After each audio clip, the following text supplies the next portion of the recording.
नमस्कार, मी स्वप्नजा लोमटे. जनवार्ता बातमीपत्रात आपले सर्वांचे स्वागत. पाहूया पुण्यातील काही विशेष घडामोडी.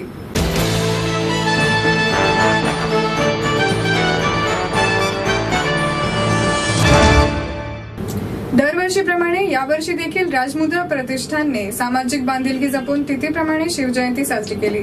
सलग 4थ्या वर्षी राजमुद्रा प्रतिष्ठानने आपली आगळीवेगळी ओळख जपत शिवजयंती उत्साहात साजरी केली.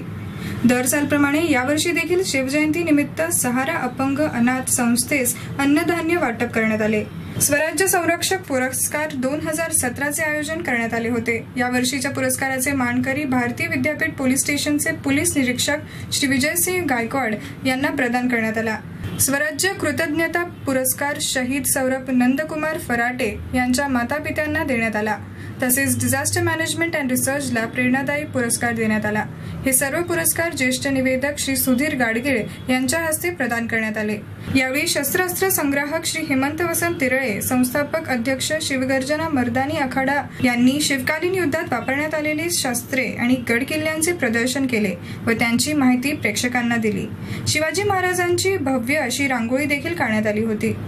यावेळी कार्यक्रमास असंख्य नागरिक, सामाजिक कार्यकर्ते आणि राजकीय नेत्यांची देखील उपस्थिती होती. प्रतिष्ठानचे अध्यक्ष सचिन शेळके, उपाध्यक्ष विकी ओवले, आकाश गजमल, नयन जोशी यांनी कार्यक्रमाचे आयोजन केले होते. यावेळी प्रतिष्ठानच्या मावळ्यांना वैभव वाघ यांचे विशेष सहकार्य आणि मार्गदर्शन लाभले.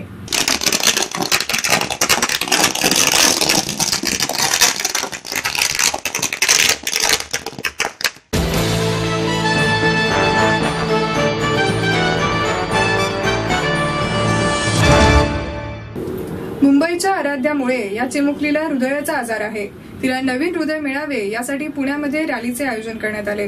नवी मुंबईच्या आराध्यामुळे या 4 वर्षाच्या बालिकेला वर्षभरापूर्वी हृदयाचा आजार म्हणजेच डायलेटेड कार्डिओमायोपॅथी झाला आहे. तिला त्वरित हृदय प्रत्यारोपणाची गरज आहे.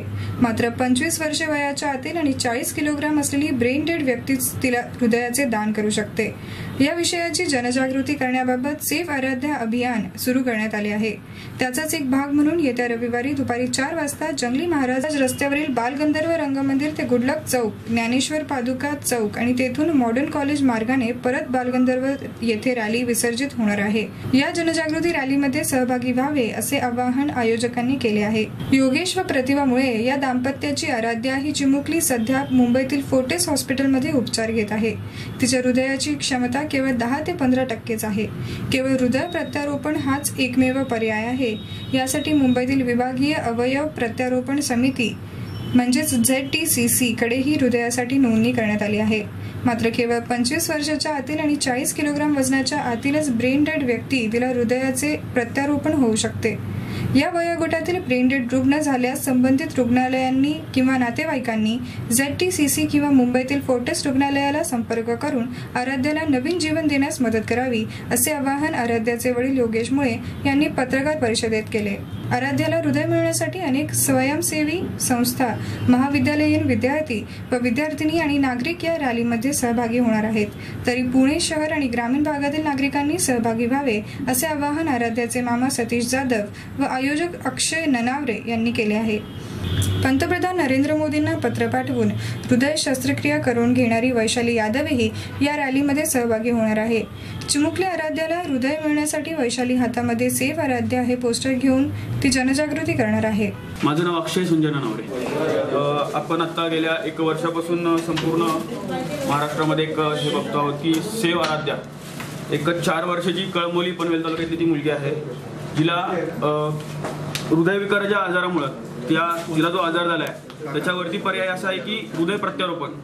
त्यासाठी तिला पुढचं आयुष्य सुखकरपणे जगण्यासाठी तिला हृदय प्रत्यारोपण म्हणजे दुसऱ्या हृदयाची गरज आहे. तर आम्ही घाटी मराठी संस्था व तिच्या कुटुंबियांच्या वतीनं संपूर्ण महाराष्ट्रातील नागरिकांना आवाहन करत आहोत की आपण या सेव्ह आराध्या अवयवदान जनजागृती अभियानामध्ये सहभागी व्हावं. तिला ज्या हृदयाची गरज आहे, जो रुग्ण तिला हृदय देऊ शकतो तो हा व्यक्ती हा ब्रेन डेड पेशंट असावा. त्यासाठी त्याचं वय हे 20 ते 25च्या दरम्यान आणि त्याचं वजन हे 40 ते 50 किलोग्रॅमच्या मध्ये आणि रक्तगट हा A+, A निगेटिव्ह, O+ आणि O निगेटिव्ह असा असावा. तर यासाठी ही सेवा आराध्या म्हणजे आराध्याला जी गरज आहे ही गरज लोकांपर्यंत पोहोचण्यासाठी आम्ही पुणे या ठिकाणी बालगंधर्व आपलं ज्ञानेश्वर पादुकोण चौक FC रोड आणि पुन्हा बालगंधर्व अशी येत्या रविवारी म्हणजे 19 तारखेला सायंकाळी 4 वाजता आम्ही ही रॅली आयोजित केलेली आहे। ह्या रॅली स्वतः आराध्याचे वडील योगेश मुळे ह्या रॅलीमध्ये आपल्याला उपस्थित राहून आवाहन करणार आहे की पुणेकरांनी जास्तीत जास्त संख्येने तिला मदत करावी।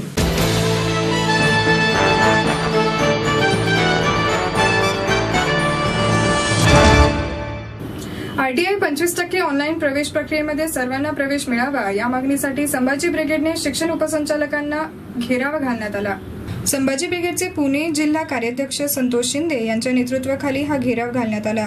राज्य सरकारने आर्थिक दुर्लभ घटकांसाठी RTI 25% प्रवेशाची व्यवस्था केली आहे। शासन स्तरावर तसे आदेशही काढण्यात आले आहे। ही प्रक्रिया पारदर्शक होण्यासाठी ऑनलाईन पद्धतीने प्रवेश प्रक्रिया पूर्ण झाली। लॉटरी पद्धतीने विद्यार्थ्यांच्या प्रवेशाची निवड करण्यात आली। पुणे शहर व जिल्ह्यात अंदाजे 876 शाळा आहेत। प्रवेशासाठी रहिवासी पुरावा, उत्पन्नाचा दाखला व जन्माचा दाखला हे अपेक्षित आहेत। शासकीय निर्णय व अध्यादेशानुसार जिल्हा बदलाची कोणतीही अट नाही, परंतु जाणीवपूर्वक अपुऱ्या माहितीद्वारे RTI अधिकारी प्रवेश प्रक्रियेत गोंधळ निर्माण करून पालकांची दिशाभूल करत आहेत। सध्या तरी शासन निर्णयानुसार विद्यार्थी जिल्हा बदल करू शकतो, निमित्ताने स्थलांतरित असतो व आहेत म्हणून प्रवेश घेऊ शकतो, मात्र त्यांच्या रहिवासी किंवा वास्तव्याचा पुरावा बंधनकारक आहेच। राज्यस्तरावर जिल्हा बदलाची कोणतीही अट नाही, परंतु संबंधित अधिकारी अपुऱ्या माहितीच्या आधारे दिशाभूल करत आहेत। RTI 25% प्रवेश प्रक्रियेबाबत कोणत्याही अधिकाऱ्यांना पूर्ण माहिती नाही, त्यांचे शासन निर्णयाचे वाचन अथवा माहिती नाही असे अधिकारी ही प्रक्रिया चालवतात। मात्र RTI 25% प्रवेशासाठी उत्पन्नाचा दाखला पुणे शहर जिल्ह्यातीलच असावा हा नसलेला नियम घालून सुमारे 4000 विद्यार्थी अपात्र ठरवण्याचा घाट घातला जात आहे। शेवटची तारीख 15 मार्च आहे। हा नसलेला नियम फक्त पुणे जिल्ह्यासाठीच का हा प्रश्न पडला आहे। सन 2016 ते 2017 मध्ये सर्वांना सरसकट प्रवेश देण्यात आले होते, असा गोंधळ झालेला नव्हता। RTI 25% प्रवेशासाठी पुणे शिक्षण मंडळ पुणे अडचण करत आहे। या ठिकाणी RTI अधिकारी म्हणून साधी शिक्षिका नियुक्त आहे, त्यांना प्रशासकीय व कायद्याचे ज्ञान नाही। या संबंधित सर्व शाळांची दिशाभूल करत आहेत, म्हणून सरकारने RTI प्रवेश प्रक्रियेची जाण असणाऱ्या सक्षम अधिकाऱ्यांची तेथे तात्काळ नियुक्ती करावी। आम्हाला फर्स्ट राऊंड मध्ये पण हे दाखवत आहे, ऑन सिलेक्टेड मध्ये पण दाखवत नाहीये आणि ऑफ सिलेक्टेड मध्ये पण दाखवत नाही, ॲडमिशन झालेलं नाही आणि SC कास्टमध्ये असून आम्हाला उत्पन्नाच्या दाखल्याची मागणी करतात आणि शाळेकडनं उडवडीचे उत्तरं देत आहेत। तरी अजून काय आमचे ॲडमिशन झालेले नाही। मी पुण्यातलं आहे। हां, पुण्यातलं एवढंच मागणं आहे की SC शेड्यूल कास्टमध्ये जे आहेत त्यांना उत्पन्नाच्या दाखल्याची गाठ घालवू नका शिक्षण मंडळाने।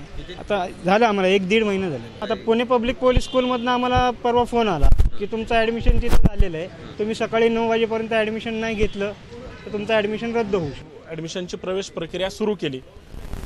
ऑनलाईन विद्यार्थ्यांकडून अर्ज मागवल्यानंतर अर्ज दाखल झाल्यानंतर आज तिला त्या सिस्टीममध्ये काम करणाऱ्या कुठल्याही माहिती असणाऱ्या अधिकाऱ्यांना त्याच्यामध्ये समावेश झालेला नाही। शाळेमध्ये सांगितलं जातं की उत्पन्नाचा दाखला हा बंधनकारक आहे, पण तो कुणासाठी? ज्यांची OBC आणि बाकीच्या प्रवर्गासाठी, SC आणि ST साठी उत्पन्नाचा दाखला द्यायची गरज नाही।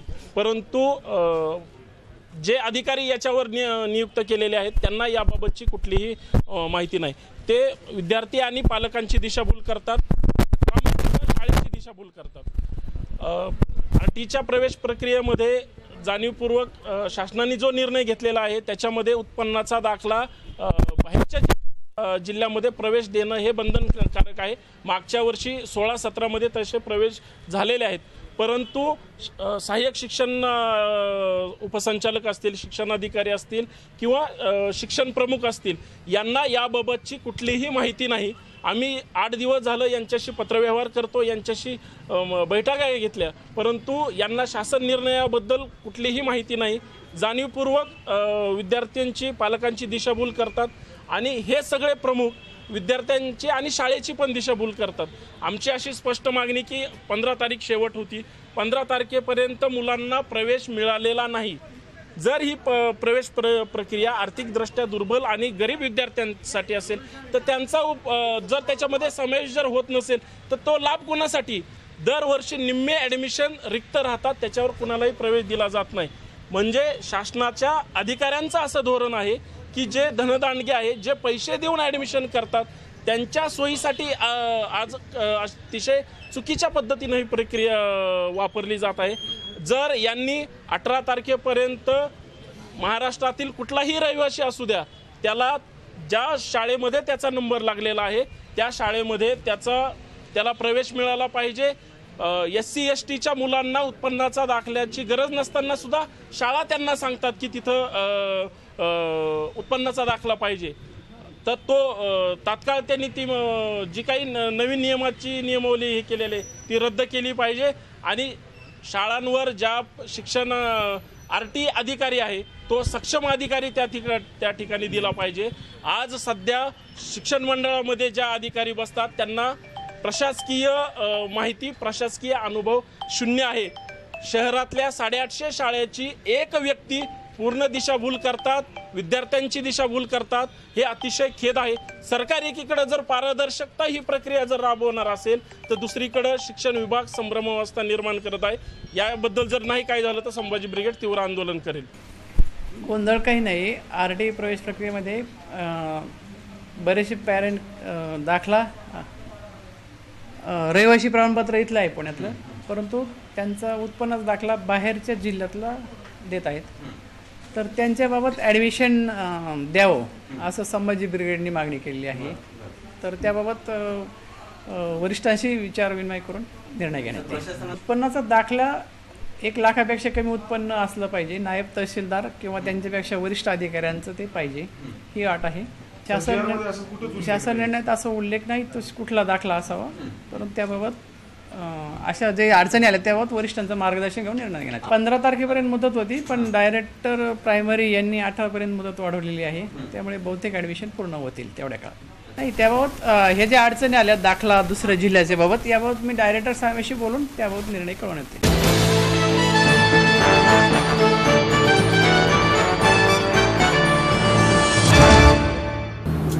छत्रपती क्रिकेट लीगच्या वतीने महाराष्ट्रातील सिने कलाकारांसाठी क्रिकेट स्पर्धेचे आयोजन करण्यात आले.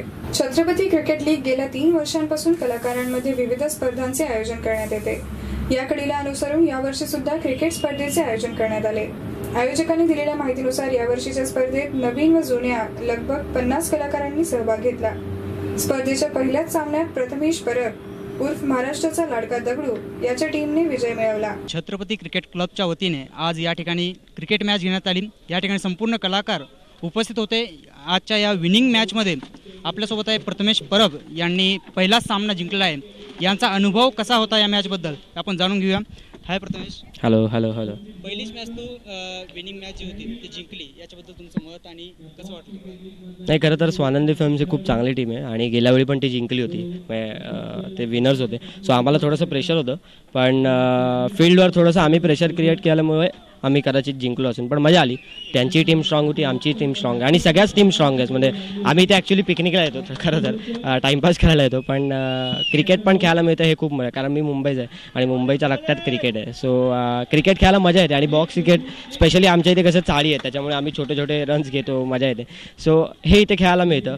सो मजा आली पहिली मॅच खेळायला आणि जिंकलो आहे. आता पुढच्या मॅचला जरा कॉन्सन्ट्रेट करून खेळायला लागेल. अजून याच्या व्यतिरिक्त जसं क्रिकेट आज झाला तर क्रिकेटच्या व्यतिरिक्त अजून कोणकोणते? क्रिकेट एक आहे, क्रिकेट जो कनेक्ट करतो लोकांना. खरं तर ओव्हरआर्म क्रिकेट पण असतं, म्हणजे मोस्टली क्रिकेट होतं, फुटबॉल होतं, पण अशा ॲक्टिव्हिटीज आता एक लगोरी म्हणून एक मध्ये इव्हेंट झाला होता. सो तो सगळे एकत्र यायला सगळे म्हणजे कसं होतं की एकत्र आले की लोकांना कळतं की एकत्र खूप मोठी इंडस्ट्री आहे. सो त्या इंडस्ट्रीमध्ये राहायला आणि एकमेकांबरोबर संवाद साधायला मजा येते. दुसऱ्या मॅचसाठी तुला खूप खूप शुभेच्छा. Thank you so much. आपल्यासोबत आहे छत्रपती क्रिकेट क्लबचे आयोजक. त्यांच्याकडून जाणून घेऊया की या क्रिकेट क्लबविषयी त्यांची काय धोरणं होती आणि त्यांनी हा क्लब कशा प्रकारे डेव्हलप केला. Hello sir. गेल्या 3 वर्षापासून आपली स्पर्धा चालू केलेली आहे. खेळाडूंचा मानसिक शारीरिक या शूटिंगच्या व्यस्ततेमध्ये फार हे होतं, त्यामुळं त्यांना जरा एक सराव व्हावा, त्यांचा फिटनेस चांगला राहावा अशा पद्धतीने. आणि दुसरं एक निमित्त म्हणजे की त्या निमित्ताने कलाकार सगळे एकत्र येतील आणि एक एन्जॉय करतील. हा एकमेव उद्देश फक्त आहे छत्रपती कलाकार क्रिकेट लीगचा आहे. आणि हे 3रं वर्ष आहे. जसं जसं वर्ष वाढत चालेल तसं या स्पर्धेला फार मोठं महत्त्व प्राप्त झालेलं आहे. आणि कॉमेडी सुपरस्टार जर 2-3 महिन्याला आपण त्या संस्थेतर्फे आपण उपक्रम राबवत असतो. त्याच्यामध्ये कुसुमवंदन नाट्य संस्था यामार्फत, त्यानंतर आमचे सागर पाठक, अजिंक्य जाधव, आम्ही तिघे मिळून या इव्हेंटमध्ये भाग घेतो. दर प्रत्येक 2-3 महिन्याला कुठला ना कुठला इव्हेंट आमचा असतोच त्याच्यामध्ये आता कॉमेडी सुपरस्टार असेल, शॉर्ट फिल्म स्क्रीनिंग असेल, कलाकारांच्या संदर्भात जे काही गोष्टी असेल त्या सगळ्या गोष्टी आम्ही त्याच्यामध्ये कव्हर करत असतो. या क्रिकेट क्लबमध्ये सध्या किती कलाकार आले आणि त्यांची आता याच्यामध्ये जवळजवळ 36 सेलिब्रिटी आहेत. त्याच्यामध्ये 24 हाय क्लासचे सेलिब्रिटी आहेत की ज्याच्यामध्ये प्रथमेश परब असतील, प्रवीण तरडे सर असतील, संजय जाधव दुनियादारीचे, सिद्धार्थ जाधव, असे बरीच मंडळी आहेत. त्यानंतर आमचे आकाश पांढरकर झीचे. त्यानंतर सेलिब्रिटीमध्ये पण बऱ्याच फिमेल ॲक्टर्स याच्यामध्ये आहेत. त्याच्यामध्ये प्रतीक्षा जाधव असेल, संस्कृती बालगुडे असतील, परी तेलंग असेल, दीप्ती देवी असेल, राधा कुलकर्णी असेल, अशा बऱ्याच सेलिब्रिटी आपण याच्यामध्ये बोलवतो त्यांना सगळ्या.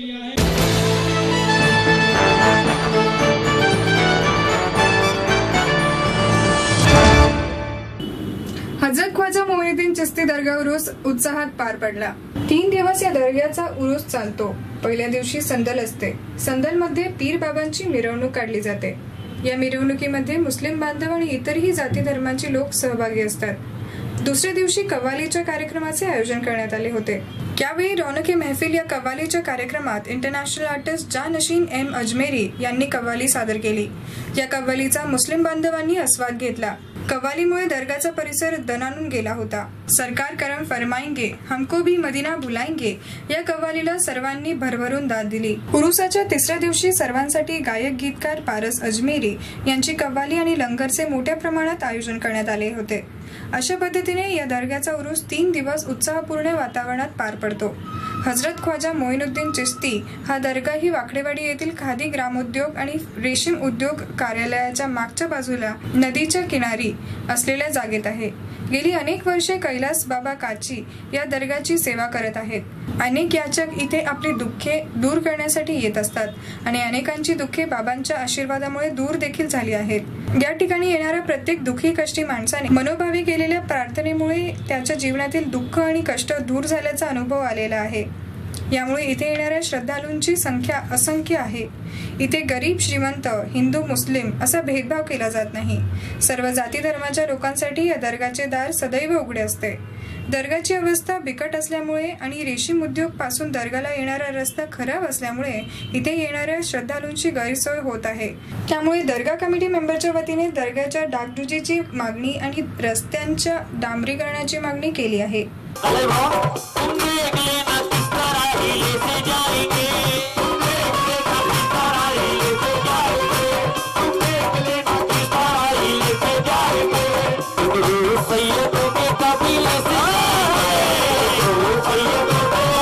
कि अली से अर्ज की एक शख्स ने इसका सबब क्या है कि कलमे में नबी के नाम को माबाद रखा है. अली ने समझाया उस गुस्ताख बेहद को, अरे नादा तू नहीं समझा इस राज़े एदत को, खुदा ने इसलिए पीछे रखा है नामे अहमद को कि नापाकी में ना ले ले कोई नामे मोहम्मद को.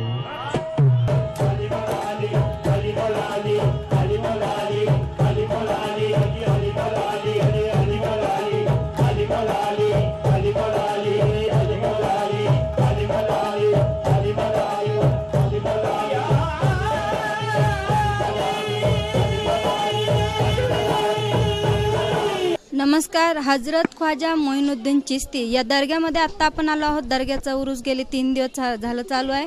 दर्ग्याच्या उरुसाच्या पहिल्या दिवशी संदल हा प्रकार काय पद्धतीचा असतो आणि कशा पद्धतीने उरूस साजरा केला जातो हे आपण दर्ग्याचे जे देखभाल करतात ते आपल्याबरोबर आपण त्यांच्याकडनं जाणून घेऊयात की कशा पद्धतीने उरूस दरवर्षी साजरा केला जातो. नमस्कार. माझं कैलास फकीरचंद काची. दर्ग्याची पहिली दिवशी जर अशी पहिल्या दिवशी बाबांना घसूल आंघोळ घातल्या जाते. दुसऱ्या दिवशी संदल चढवलं जातं. तिसऱ्या दिवशी जेवणाचा कार्यक्रम असतो आमचा. आणि ही परंपरा 30-35 वर्षापासून इथं चालू आहे.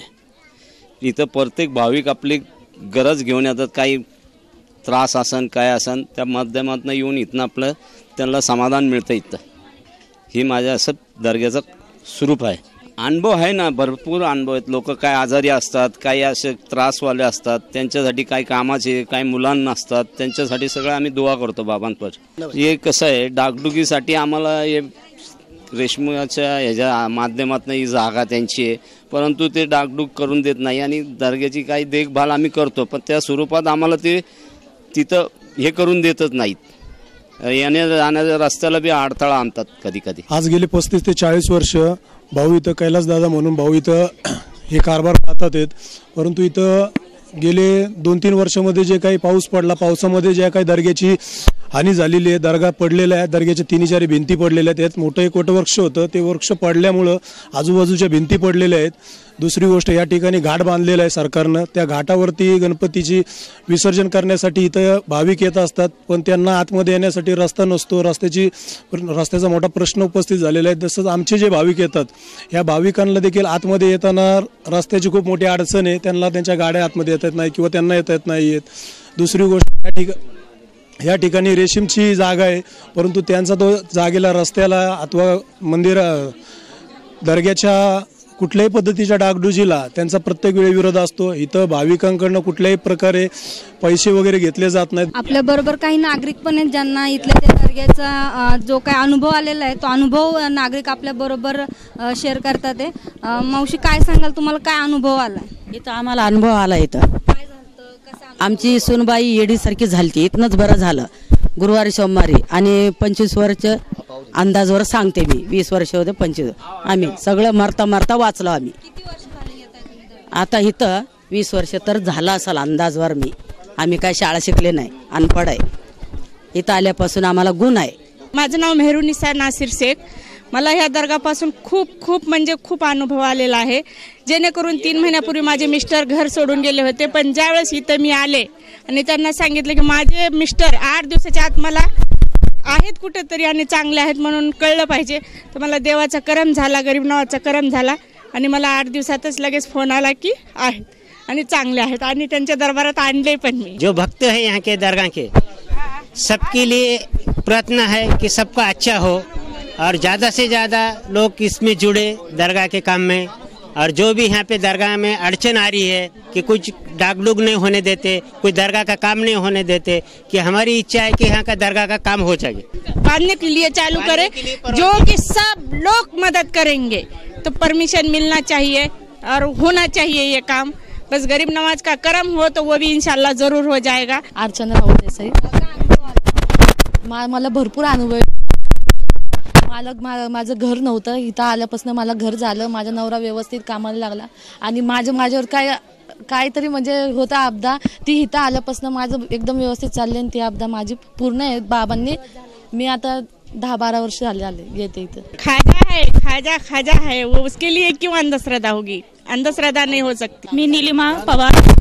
बस मी जेव्हा ज्या परिस्थितीत इथं आले होते ना, अजून थोडा दिवस तशीच राहिले असते तर मला तर वाटतं माझा जीवच गेला असता. पण बाबांच्या आशीर्वादाने मी आज आहे इथं. 5-6 वर्ष झालं व्यवस्थित येते. त्यांचा आशीर्वाद म्हणजे मला नेमकं काय बाहेरचं काय पीडा होती काय माहिती, पण मला शुद्धच नसायची. मी अक्षरशः खूप वेड्यासारखे करायचे, कुणाला मारायचे किंवा स्वतःलाही मारून घ्यायचे, इथपर्यंत पोरांना मारायचे. घरामध्ये काय पीडा होती ते सगळं बाबांच्या आशीर्वादाने व्यवस्थित झाली आणि आज माझं घर पण सुखरूप आहे, सगळं समाधानी आहे. इथं येऊन जे काही असतं मनातलं सगळं शांत होऊन, मन प्रसन्न होऊन आम्ही जातो इथनं. बाबांचा आशीर्वाद सगळ्यांवर असाच आहे आणि इथं अंधश्रद्धा वगैरे काय आम्हाला वाटत नाही. मी कल्पना बहिरट. मी गेली 2 वर्ष इथे बाबांना येते. सर्वात महत्त्वाचं म्हणजे जरी हे मुस्लिमांचं हे असलं तरी सर्व धर्माची लोक इथं येतात आणि प्रामुख्याने मला असं वाटतं मराठी समाजाची लोकही भरपूर प्रमाणात असतात आणि लोकांची खूप मोठी श्रद्धा आहे इथे आणि इथं आल्यानंतर कामं होतात. हे मी स्वतः डोळ्यांनी एकमेकांचे म्हणजे जे अनुभव असतात ते ऐकलेले आहेत कानाने आणि इथं आल्यानंतर एक प्रसन्न वातावरण, समाधान मिळतं आणि जेही आपण मनापासून इथं बोलतो ते होतंच, असं समज नाही तर हे होतंच. माझं नाव जावेद लाला शेख आहे. मी इथं काही 20 वर्षापासून येतोय. लहानाचा मोठा आम्ही इथं झालो. वाकडेवाडीमध्ये आम्ही राहिला आहे, खेळायला आम्ही इथं होतो. आणि श्रद्धा इथं असल्यामुळे आम्ही इथं अनेक वेळा इथून येऊन जातो की शनिवारी गुरुवारी इथं खूप गर्दी आहे, शुक्रवारी म्हणा किंवा सोमवार गुरुवार तर कंपल्सरी गर्दी असते. आम्ही रेशम उद्योगवाल्यांना सांगितलं की आम्हाला एवढे लोक इथं भावनिक येतात, तुम्ही आम्हाला जागा फक्त रस्ता बांधण्यापुरती द्या आणि यायला जायला भावनिक लोकांसाठी इथं आम्हाला जी बाथरूम बनवायची आहे किंवा काही थोडं करायचं आहे त्यासाठी आम्हाला फक्त थोडी जागा हवी किंवा तुमचं बरंच सहकार्य हवे. तुमच्याकडनं आम्हाला पैशाची अपेक्षा कुठं नाही आहे ना, आम्ही कुठल्याही नगरसेवक या कुठल्याही सरकारकडे आम्ही पैशाच्या अपेक्षावर नाही आहे. आम्ही आमच्या सहखशीने आम्ही ही दर्गा बनवू शकतो, रस्ता बनवू शकतो, आम्ही ही जागा करू शकतो, पण आम्हाला फक्त परमिशन पाहिजे. गरीब असो श्रीमंत असो आणि हिंदू मुसलमान असा कुठलाही भेद न करता इथे येणारा प्रत्येक याचक त्याचा पदरामध्ये काही ना काही पाडून घेत असतो आणि अशाच पद्धतीने या दर्ग्याचं झपाट्याने डागडुजी करून मिळावी अशी मागणी येथील जे भाविक आहेत त्यांनी केलेली आहे. कॅमेरामन सुमित सोबत मी सोनाली, जनवार्ता न्यूज, पुणे.